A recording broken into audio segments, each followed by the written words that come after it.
what you're up to.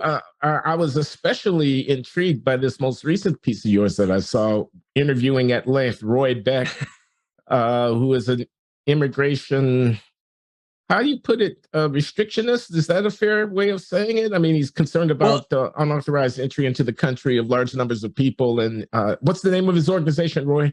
It's called Numbers USA, Roy Beck.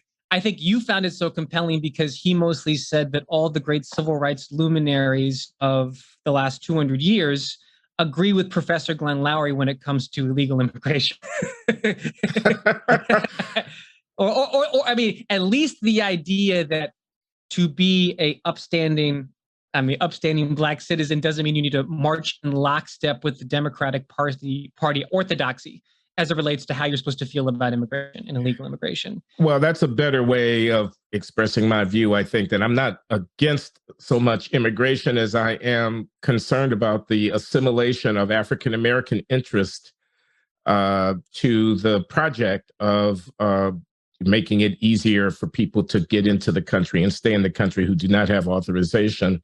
It's not obvious to me that that's a kind of crusade that Black people should be getting behind. And at least I'd like to see some debate amongst African Americans about it.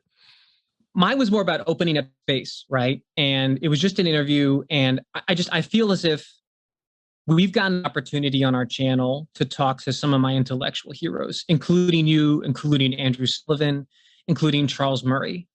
And to a person, if I ask them on or off camera, what is the one particular policy issue you found yourself most radically departing from over the last 10 years?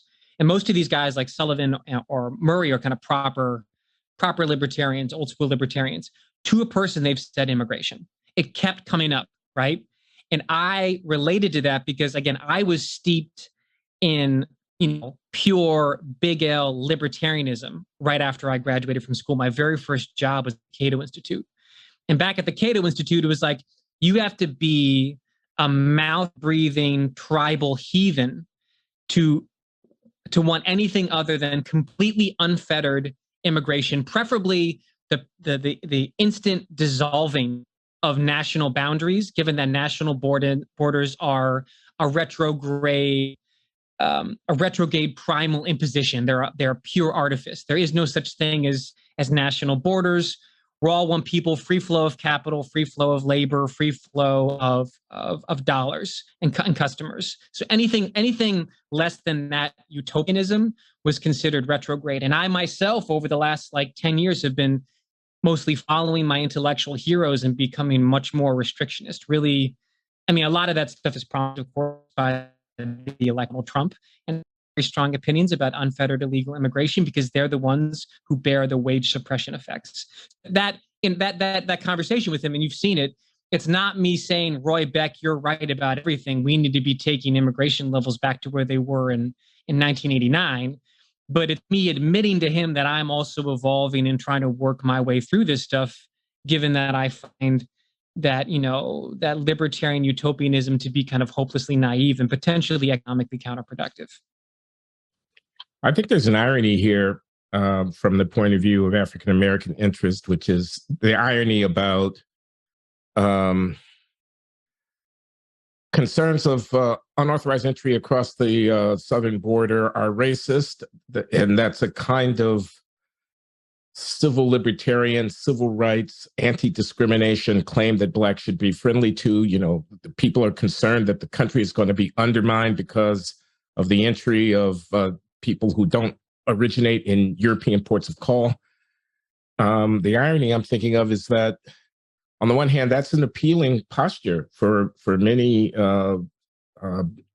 Black interest advocates. This idea of a big coalition of non-whites, a broad attack on American white supremacist thinking, a coalition of peoples of color, advocating for the interests of peoples of color, that has a certain appeal. On the other hand, the African-American claim on the nation's attention to redress the consequences of the history of African-American exclusions going all the way back to slavery that claim is nested within the larger American national narrative. It's an American claim, and it presupposes the existence of a national framework and context within which that claim can be prosecuted.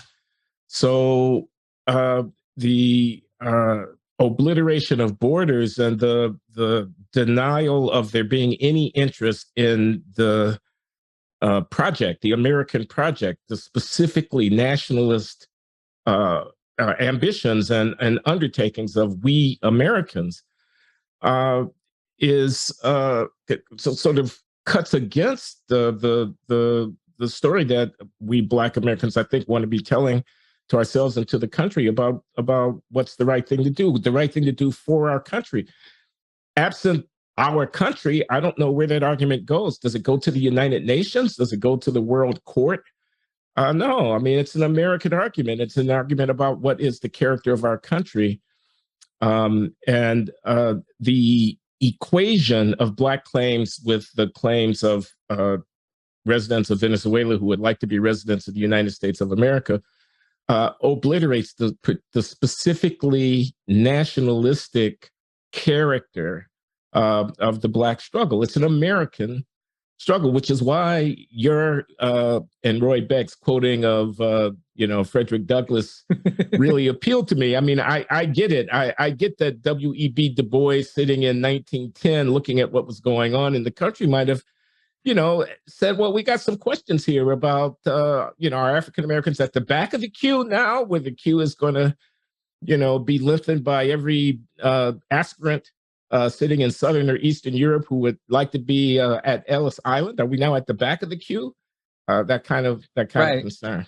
But I mean, I think you saw the interview. I specifically said to Roy Beck, again, one of the most infamous, famous immigration restrictionists in America.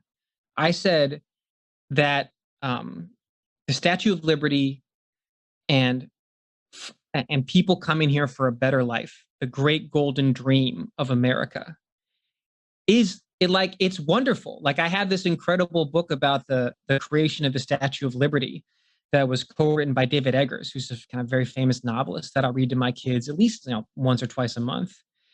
And it's about this idea of like what it represents and this symbol of opportunity and freedom, and the idea that America is a creed and a set of ideas, and that radicalism that it's open to people of any race or ethnicity or religious persuasion. It's just about, you can come here and you get exceptional, unprecedented, miraculous levels of freedom and opportunity, but in turn you have to adhere to a certain creed of like personal responsibility and things like that. It's so wonderful. Like it is wonderful.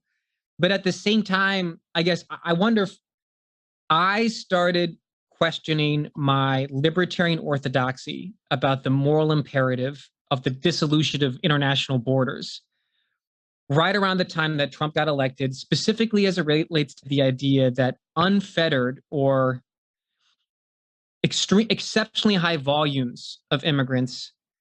I was worried about the cost that they have when it comes to culture. First culture, just the idea of America has an exceptional operating software, and you can assimilate people, bad word, triggering word, if immigration levels are, at a certain level. But if they're too big, and Reihan Salam, your colleague at Manhattan Institute, is extremely eloquent about this.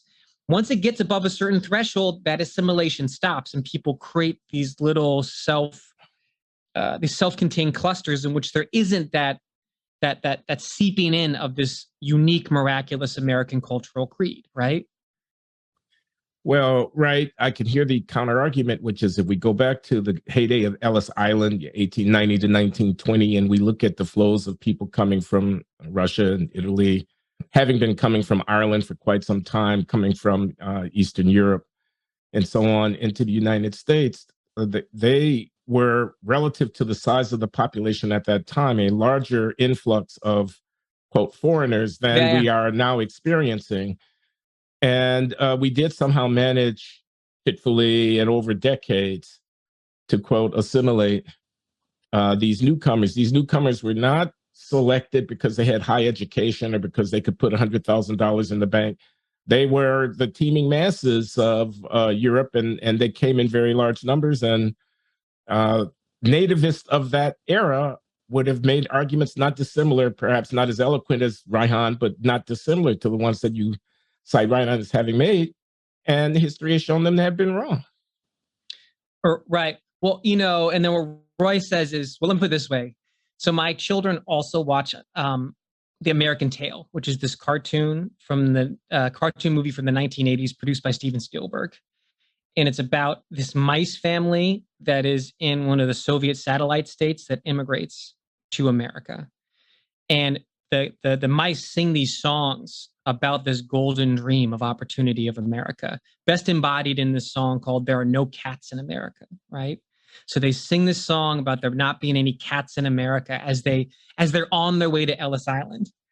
But once they get to America, they find out that there are actually cats in America, right? That the fantasy doesn't necessarily match reality, which is not to say there isn't something beautiful about the American operating software, the American idea, the American experiment. But Roy Beck, in our interview, does point out to me that in terms of the raw economic numbers of economic mobility or economic well-being, a lot of the people that came through Ellis Island either flatlined or actually there was slight regression in terms of their actual material well-being when they came to America.